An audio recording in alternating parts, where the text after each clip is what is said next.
For today's video nga is maaga nga pala akong nagising at syempre for the labaday nga pala ang mamiroan nyo. Ito nga at nung naisalang ko na nga sa washing machine yung mga labahin ko is nagtimpla na nga muna ako ng kape kasi nga inaantok-antok pa nga rin ng mamiroan nyo. Napuyat na naman nga pala ako sa dalawang anak kong lalaki. Alas 2 na naman natulog. Syempre kailangan ko pa rin gumising ng maaga kasi nga maglalaba ako ng mga damit. Ito nga, habang nagpupunas-punas ako dito ng lamesa is meron nga pala ako ditong nakita. Hindi ko rin naman alam na bumili na nga pala si daddy, hindi naman niya agad sinabi sa akin. Bumili na pala si daddy nitong gata, syempre tuwang-tuwa naman ang mamiroan nyo kasi ito na rin talaga yung kaligayahan ko bilang nanay. At syempre may maiinom na naman na gatas ang dalawa kong anak. Ito nga at nagwalis at nagpunas naman ako ng sahig habang walang tao dito sa bahay. Si nanay kasi is pinapasitiskan kasama nga pala si daddy. Kailangan kasi yon na requirements dun sa may SS benefits ni nanay. Kentong walang tao sa bahay is mabilisan na nga rin akong kumikilos at mas okay nga sa akin to kasi nga nakakapaglinis ako ng maayos. Tapos sakto naman is tulog pa nga rin yung dalawang anak kong lalaki. Maya-maya pa nga is may dumating nga pala ako na parcel. Sabi ko nga kay daddy is ako na nga ang magbabayad kaso mapilit siya kaya syempre for the go na nga siya na nga ang pinagbayad ko. Ito nga tumorder nga pala ako nitong Brazilian, hair relaxing siya.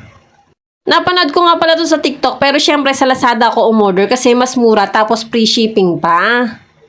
At nung bandang hapon nga is for the module na nga si Ate Yumi kasi second day ng pagmo-module nila ngayon.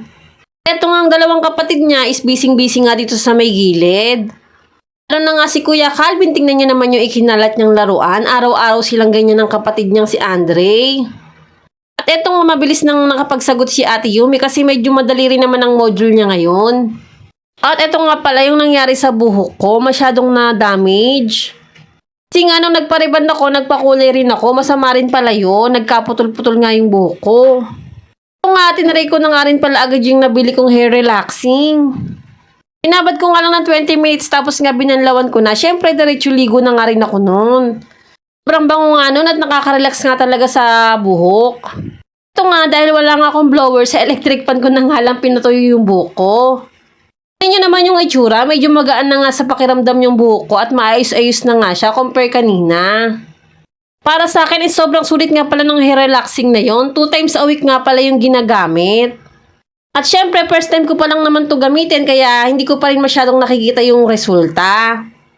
Para sa akin na first time nang to gamitin is napakaganda nga nung naging result nga nito. Try nyo na rin kung may problema nga kayo sa mga buhok nyo.